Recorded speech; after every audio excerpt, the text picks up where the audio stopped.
सबों को जय यीशु। प्यारे भाई और बहनों, पिछले एपिसोड्स में हमने माता बिलती के जितने भी रहस्य थे सभी के ऊपर मनन चिंतन किया। रोजरी माला के रहस्यों के साथ साथ इसके कुछ और जो महत्वपूर्ण जो कंपोनेंट्स हैं, जो महत्वपूर्ण भाग हैं, उसके ऊपर आज हम मनन चिंतन करेंगे। सबसे पहले हम जो जप माला की शुरुआत करते हैं, रोजरी की शुरुआत करते हैं कि पिता और पुत्र और पवित्र आत्मा के नाम पर आमीन।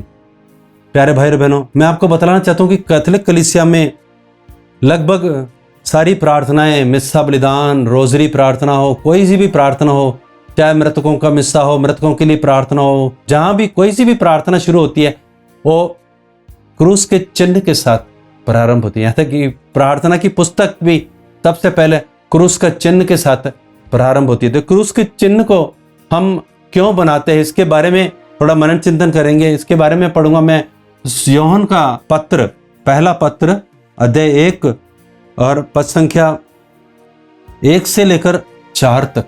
मुझे बहुत ये प्रिय लगता है और इसमें के बारे में बहुत क्लियर होगा कि हमारा विषय वह शब्द है जो आदि से विद्यमान था।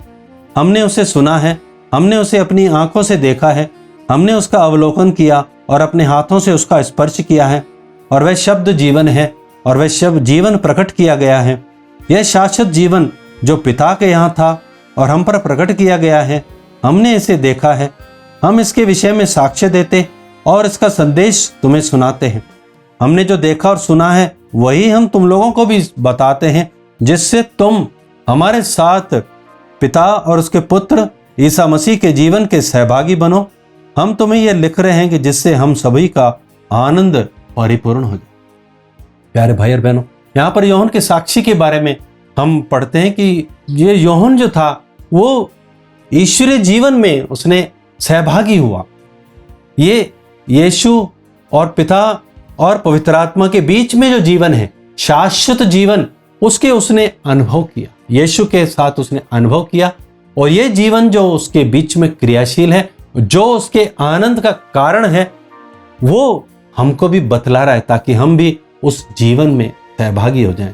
प्यारे भाई और बहनों, पिता, पुत्र और पवित्र आत्मा तीनों के बीच में ईश्वर का जीवन क्रियाशील है।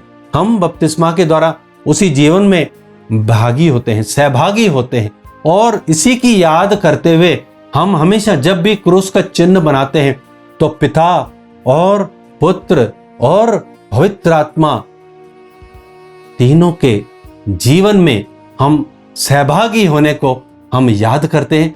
और लिटरली हम जैसे ही चिन्ह बनाते हैं, हम अपने शब्द के द्वारा और अपने चिन्ह के द्वारा हम उस जीवन में सहभागी बनते हैं। प्यारे भाई बहन, इसीलिए पिता, पुत्र, पवित्र आत्मा के नाम पर इतना हम लोग बड़ी स्पीडली और मैकेनिकली बोल देते हैं, लेकिन वास्तव में इसका अर्थ देखा जाए तो वो पिता और पुत्र और पवित्र आत्मा के बीच में जीवन क्रियाशील है। एंड जो भी प्रार्थना हम करते हैं, चाहे हम रोजरी पढ़ रहे हैं अभी, तो रोजरी के वक्त भी जब भी हम प्रार्थना शुरू करते हैं तो हम रोजरी बोलते वक्त भी, माँ मरियम से भी प्रार्थना करते वक्त भी हमें सबसे पहले उस त्रिएक ईश्वर के जीवन में सहभागी होके उनके साथ जुड़ करके हमें प्रार्थना करना है और इस प्रकार हमारा आनंद को परिपूर्ण करना है। आमीन।